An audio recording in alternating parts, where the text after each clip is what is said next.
Assalamualaikum warahmatullahi wabarakatuh. Masih bersama dengan Ira Fikih TV. Semoga Allah Subhanahu wa taala selalu memberikan hidayah, taufik, inayah dan mendapatkan syafaat Rasulullah sallallahu alaihi wasallam. Penasaran dengan ceramah ini? Yuk kita tonton. Orang kaya mati, orang miskin mati, raja-raja mati, rakyat biasa mati, bupati mati. Pelan-pelan juga itu. Semua mati. Berarti yang jadi masalah sesungguhnya bukan mati, sebab mau atau tidak, sehat atau sakit, pejabat rakyat biasa, tiba saatnya pasti mati. Yang jadi masalah bukan mati, yang jadi masalah bagaimana kondisimu mati. Allah ingatkan, jangan sampai lagi judi mati, jangan sampai lagi sabung ayam didapat sama polisi, kejar, judi ilegal, kejar, jangan lari, masih lari, polisi kejar, polisi nggak bisa kejar, kenapa? Polisi besar perutnya. Jangan lari, masih lari juga, terpaksa polisi tembak peringatan ke langit, satu kali, masih lari, dua kali, masih lari, tiga kali, masih lari, terpaksa dilumpuhkan, tembak kakinya, kepalanya kena. Saya tanya temanku yang polisi, bos, bagaimana caranya kakinya kau tembak? Kenapa kakinya kena? Kepalanya kena? Dia bilang, soalnya waktu ditembak dia jongkok, Ustaz. Ini polisi film India, bukan polisi Indonesia. Bu, jangan musuhi polisi. Kira-kira Bapak pikir enak di Indonesia kalau tidak ada polisi? Rumah dirampok, istri dibunuh, anak diperkosa, harta dijarah, Bapak cari siapa? Kori. Mana ketemu? Ayo, ibu-ibu, motor dirampok, ibu cari siapa? Pak Imam. Nggak ketemu. Nah, saya pergi ceramah, macet mobil, nggak gerak-gerak mobil saya baca surah Yasin, belum goyang mobilku. Saya baca ayat kursi, malah makin macet. Begitu datang polisi lalu lintas, lancar perjalanan. Makanya jangan musuhi polisi. Polisi juga jangan musuhi ulama. Kenapa? Karena kalau Pak polisi mati, siapa yang bungkus kok? Maka yang baik, polisi lindungi ulama, ulama jangan maki-maki polisi, bersinergi membangun Republik Indonesia. Kalau polisi marah dicari nyakal pasal. Kau melanggar, kau tidak lihat di rambu-rambu. Saya lihat, Pak. Kenapa kau langgar? Saya tidak lihat apa. Kenapa kau tidak lihat saya? Bapak sembunyi di tikungan. Itu polisi film India, bukan polisi di Purwakarta. Polisi Kapolresnya tadi Pak, saya lihat cakep. Waktu zikir tutup mata, hafal juga surah Yasin, Masya Allah. Alhamdulillah ya. Polisi juga lindungi dan sayangi rakyat. Wa qala idzan bismillahirrahmanirrahim. Ya ayyuhalladzina amanu dukhulu fis silmi kaffatan wala tattabi'u khutuwatis syaitan innahu lakum aduwwun mubin. Wahai orang-orang yang beriman, masuklah engkau ke dalam Islam secara sempurna, bukan Islam pencitraan, bukan Islam pilkada, bukan Islam pilpres. Tuh politisi kalau mau dipilih, Pak, waduh penampilannya kalau Ustaz Dasar, pakai gamis, pakai serban, keluar masuk masjid, pilih saya. Begitu terpilih, tidak pernah lagi datang ke masjid. Ada begitu di sini? Ada. Nah, anggota DPR kan biasa banyak begitu kan, masuk. Ada begitu? Ada. Kau salah, kenapa kau pilih? Jangan Islam pencitraan, Islamlah secara benar. Dan janganlah engkau ikuti langkah-langkah setan, karena sesungguhnya setan itu musuh yang nyata bagi kalian. Musuh kalian bukan tentara, musuh kalian bukan polisi, musuh kalian bukan ulama, musuh kalian bukan pejabat, musuh kalian adalah setan, di mana setan itu musuh yang nyata bagi kalian, kata Allah. Dan di tempat ini ternyata saat kita dengar pengajian, baru membaca ayat suci, zikir, doa, masih juga banyak setan berkeliaran. Setannya bukan pocong, tapi apa setan yang ada di tengah-tengah kita? Bentuknya handphone. Orang sudah ceramah masih sibuk juga. Setan itu dalam bentuk handphone. Ibu-ibu yang pegang handphone, saya doakan suamimu kawin lagi. Kenapa bapak-bapak yang itu? Simpan dulu handphone, simpan. Nggak enak rasanya saya ceramah, ibu-ibu nggak perhatikan saya. Saya kasihan jauh-jauh dari Sulawesi Selatan. Masya Allah, menghargai acara. Demi Allah Pak Ibu Bupati, ini bajuku kan seperjalanan musafir dakwah ini sudah hampir 1 minggu. Baju sudah hancur-hancur, bau sudah. Saya bilang sama petugas hotel semalam, bisakah jadi malam ini? Karena saya mau ke Purwakarta memberikan penampilan yang terbaik. Dicuci langsung ini baju saya, wah langsung. Kenapa? Menghargai undangan Ibu Bupati. Tadi saya dijemput, saya kira pemain sinetron. Cantik juga, ternyata dikasih tahu Ibu Bupati. Oh, saya kira artis. Masya Allah, Allahu Akbar. Pasti ini adik mahasiswa kalau mau demo nggak jadi, lihat ibu cantik, kurang deh. Ayo simpan dulu handphone, kita dengar dulu ceramah ya. Simpan dulu. Selama ibu-ibu pegang handphone pasti nggak dengar ceramah, pasti yang dilihat handphonenya ya. Kita mau dokumen Ustaz, gampang. Kalau ibu yang rekam, gambarnya tidak jelas, suaranya nggak jelas. Gimana caranya Ustaz? Tuh ada kamera saya bawa, kameranya bagus, suaranya jernih. Gimana cara nontonnya Ustaz? Buka YouTube, tulis Dasat Latif Purwakarta. Nah, keluarlah itu. Jangan lupa like and share.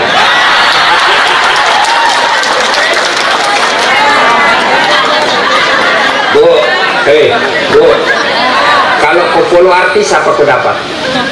Hai guys, kita lagi di Plaza Indonesia guys, beli sepatu 5 juta guys, apa kau dapat? Kalau kau follow ulamamu, selain kau angkat martabat ulama, 2, kau dapat ilmunya pahala, kau amalkan ilmunya pahala, kau share lagi ilmunya pahala. Kasihan kita lihat selebriti yang gak jelas kontennya, puluhan juta penontonnya. Sekalinya ustadzmu yang jadi teladan, followernya 1.500. Gak ketawa, saya serius ini. Follow Dasat Latif. Wa qala idzan bismillahirrahmanirrahim. Innallaha wa malaikatahu yusalluna 'alan nabi. Ya ayyuhalladzina amanu sallu alaihi wa sallimu taslima. Sesungguhnya Allah dan para malaikatnya bersalawat kepada Rasulullah Muhammad sallallahu alaihi wasallam. Maka wahai orang-orang yang beriman, bersalawatlah kalian kepada Rasulullah dengan sebaik-baik salawat. Suatu kali Nabi duduk bersama malaikat Jibril. Tiba-tiba Nabi melihat ada malaikat lebih 1.000.000 jari-jarinya. Ibu-ibu, berapa jari-jarinya, Bu? 10. Cacat dong. Masa 10? Nggak ada jari-jari kakimu? 20. Ini malaikat lebih 1.000.000 jari-jarinya. Nabi kagum dan bertanya, Jibril, malaikat apa itu? Banyak betul jari-jarinya. Jibril menjawab, itu malaikat yang Allah tugaskan mencatat air ketika hujan. Ada yang mampu catat air hujan? Ada? Enggak. Kenapa? Biar banyak, kalau jatuhnya satu-satu. Ini banyak, jatuhnya bareng-bareng, laju, nggak bisa dicatat. Lalu Nabi bertanya ke malaikat itu, wahai malaikat pencatat air hujan, apa betul kau mampu mencatat air ketika hujan? Ya, ku catat yang jatuh di laut, ku catat yang jatuh di darat, ku catat yang jatuh di gunung, semua aku catat ya Muhammad. Satu yang tidak mampu aku catat. Kenapa kau tidak bisa catat? Karena jumlahnya lebih banyak daripada tetesan air hujan. Apa gerangan ketika umatmu berkumpul di pekarangan kantor Purwakarta, lalu mereka bersalawat bareng-bareng kepadamu, aku tidak bisa mencatat betapa banyak pahala yang Allah turunkan di tempat ini. Maka ketika berkumpul seperti ini Pak, bersalawatlah. Kita tentu tidak bisa masuk surga karena tidak ada dosa. Bukan orang tidak ada dosa yang membuat orang masuk surga. Kalau orang tidak masuk surga, karena orang masuk surga hanya karena tidak punya dosa, maka demi Allah tidak ada isinya surga kecuali Muhammad sallallahu alaihi wasallam. Mana ada manusia yang tidak punya dosa? Lalu kenapa orang masuk surga? Ditimbang kebaikannya, timbang keburukannya, ternyata timbang punya timbang lebih berat kebaikannya daripada keburukannya meskipun selisih 0,1%. Maka ketika kumpul begini perberat amal dengan apa? Salawat kepada Rasulullah Muhammad sallallahu alaihi wasallam. Saya mau ajak salawat, kita tanding hari ini, boleh? Boleh Bu? Saya mau dengar mana lebih kencang salawatannya bapak-bapak dengan ibu-ibu. Karena saya lihat ini ibu-ibu yang banyak ya. Nah, bapak-bapak diam dulu, kita dengar dulu ibu-ibu. Ayo salawat bareng-bareng, ikut sama saya Bu ya. Salatullah salam. Ayo keras Ibu yang di sana. Ayo bareng-bareng. Ala Rasulillah salatullah salamullah ala yasin habibillah. Nilainya 8,5. Itulah suara perempuan, tidak bisa kencang dia Pak, namanya sahdu. Suara gini yang bisa membuat kita tergoda. Assalamualaikum, waalaikumsalam. Itu perempuan tuh membuat kita mubah. Lagi di mana Dek? Di rumah aja Pak. Makanya Dedek, cewek pegawai honor, kalau kau ditelepon Pak Kadis jangan mendayu-dayu. Nanti terjadi layangan putus. Assalamualaikum Dek. Waalaikumsalam Pak Kadis. Kok tegus? Assalamualaikum. Waalaikumsalam. Lagi di mana Dek? Di kantor. Apa kau tanya-tanya? Udah di teleponnya lagi kok besok. Bahaya ini. Ini ayo ibu diam. Kita dengar nih bapak-bapak. Ayo Pak, jangan mempermalukan jenis kelamin kita. Ayo Pak, ayo keras. Ayo. Salatullah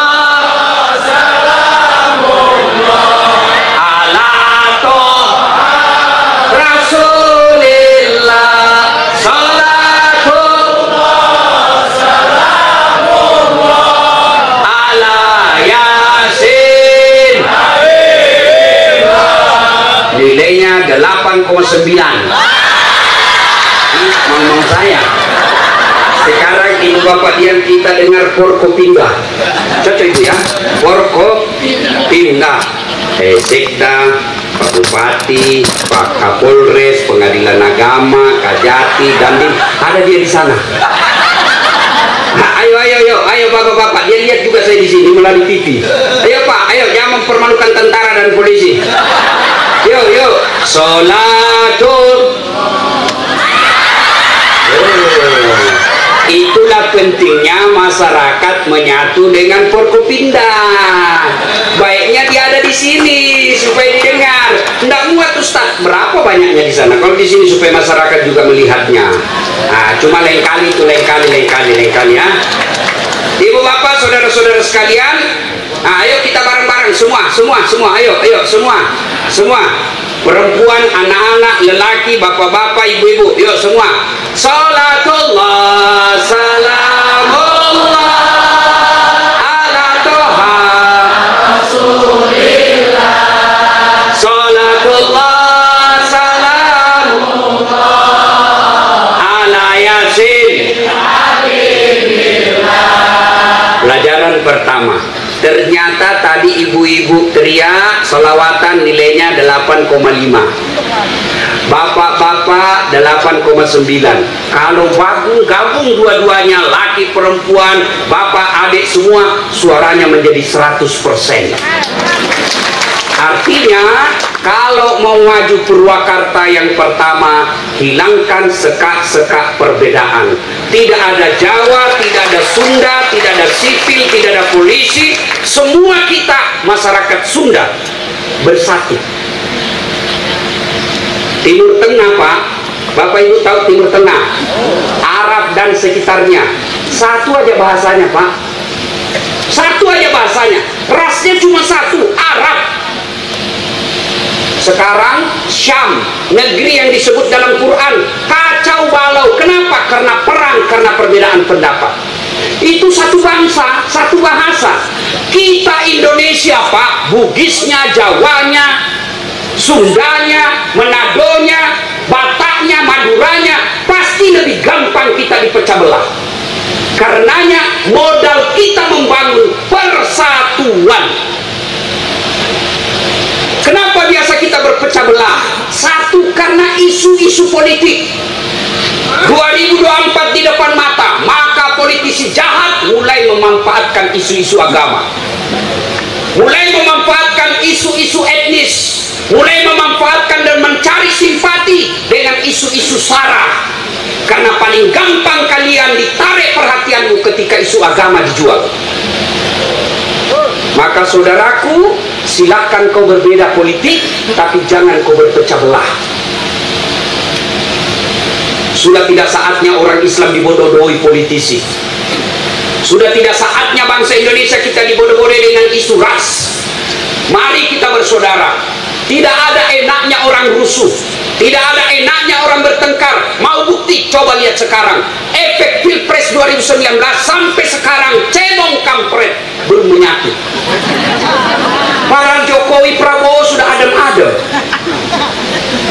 Siapa calonmu? Nomor 1. Siapa calonmu? Nomor 2. Siapa calon nomor 3? Siapa calon nomor 4? Tidak ada usulan. Yang penting kita rakyat Indonesia. Maka politisi juga jangan bodoh-bodohi rakyat, kasihan. Mana ada rakyat seperti Indonesia sabarnya. Coba lihat rakyat Indonesia Pak, mau dipilih calegnya, mau dipilih bupatinya, hanya datang bawa sarung harga 30.000 dipilih lagi Pak. Sudah itu kita tipu lagi 5 tahun. Mau dipilih datang lagi lebih mahal sedikit menjadi 40.000 dipilih lagi Pak. Coba lihat, ditipu tiap tahun, tapi tetap sabar. Begitu ada acara kenegaraan, siapa yang doakan rakyat kita? Siapa yang doakan ulama kita? Ya Allah, ampuni dosa para pemimpin-pemimpin kami, padahal pemimpin kami tidak sholat. Ya Allah, ampuni dosa para pemimpin-pemimpin kami, padahal mereka seling berzina. Kita tahu mereka jahat, tapi kita doakan. Inilah rakyat Indonesia. Maka sayangi rakyatmu karena kalian hidup dari rakyat Indonesia. Tuh, jangan mau berpecah belah, jangan mau dibodoh-bodohi. Isu-isu politik biasa, namanya orang pilkada, pilpres, pemilu, itu dalam ilmu politik disebut pesta demokrasi. Bapak tahu nggak ketika ada kata pesta didengar? Ketika Bapak dengar pesta, apa yang ada di benak Bapak? Gembira-gembira, makan-makan, ada elektron, pesta. Tidak ada pesta menakutkan. Maka mestinya setiap pemilu pilpres kita senang-senang, jangan menakutkan, jangan ada isu perpecahan. 1. Maka Rasulullah SAW mewasiatkan kepada kita, umatku itu seperti badan ini, Purwakarta ini seperti badan ini. Coba lihat badan kita Pak, tangan kanan gatal tanpa diundang kiri yang garuk, tangan kiri yang gatal tanpa diundang kanan yang garuk, gatal dua-duanya kerjasama. Iya.